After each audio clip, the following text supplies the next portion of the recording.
आज सकाळपासूनच कृष्णाईचा मूड थोडासा ऑफ होता, कारण का रात्रभर खोकल्यामुळे तिला झोपच लागत नव्हती व्यवस्थित. दिवसभर खोकला नाही तेवढा जाणवत, पण रात्री झोपल्यानंतर कफ जास्त येतो. त्याच्यामुळे मग तिला पाणी द्यायला, औषध द्यायला कंटिन्यू उठावं लागतं. त्याच्यामुळे तिची आणि माझी, आमच्या दोघांची झोप व्यवस्थित झाली नव्हती आणि तिचं थोडंफार इन्फेक्शन मलासुद्धा यायला सुरुवात झालेली. त्याच्यामुळे सुद्धा माझी तब्येत थोडीशी डाऊन होती. मला खूप कंटाळा आलेला, काहीच करायची इच्छा वाटत नव्हती. कृष्णाईचं फक्त नाश्त्याचं आवरून घेतलं. मला नाश्त्यासाठी फक्त मी कॉफी घेतलेली, काहीच करायची इच्छा होत नव्हती. त्यानंतर कृष्णाईचं जेवण कसंबसं लावलं. तिला डाळ भातचा कुकर लावून घेतलेला आणि माझ्यासाठी मी मॅगीच बनवायचं ठरवलेलं, पण अनफॉर्च्युनेटली ती मॅगीसुद्धा बिघडली माझ्याकडून.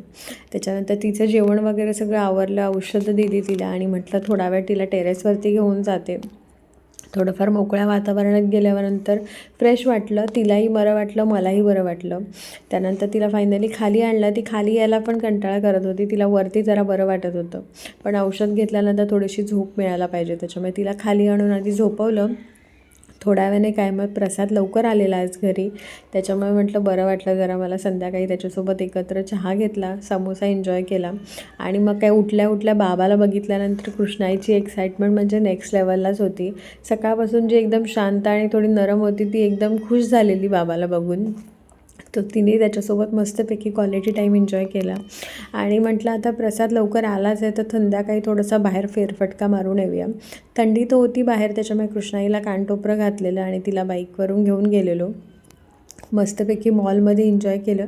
जवळच मॉल आहे, तर म्हटलं थोडा वेळ असाच म्हणजे मूड थोडासा फ्रेश होतो बाहेर गेल्यानंतर. तिलाही बरं वाटेल, मलाही बरं वाटेल थोडंसं, कारण सकाळपासून आम्ही दोघे खूप कंटाळलेलो.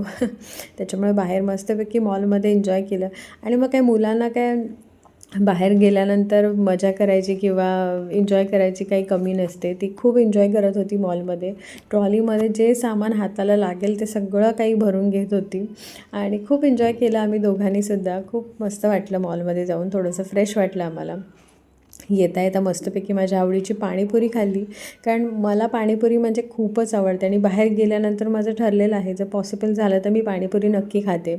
घरी आल्यानंतर मम्मीने मस्तपैकी पोपटी बनवलेली आणि ही पोपटी आम्ही कुकरमध्ये बनवलेली.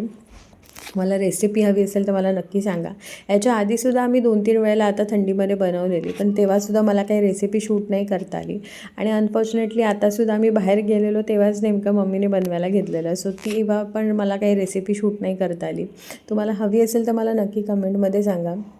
मी तुमच्यासोबत तोसुद्धा व्हिडिओ लवकरच शेअर करेन. आणि येस, असं काहीचं होतं आजच्या दिवसभरामध्ये. आपण भेटू नेक्स्ट व्लॉगमध्ये. तोपर्यंत बाय.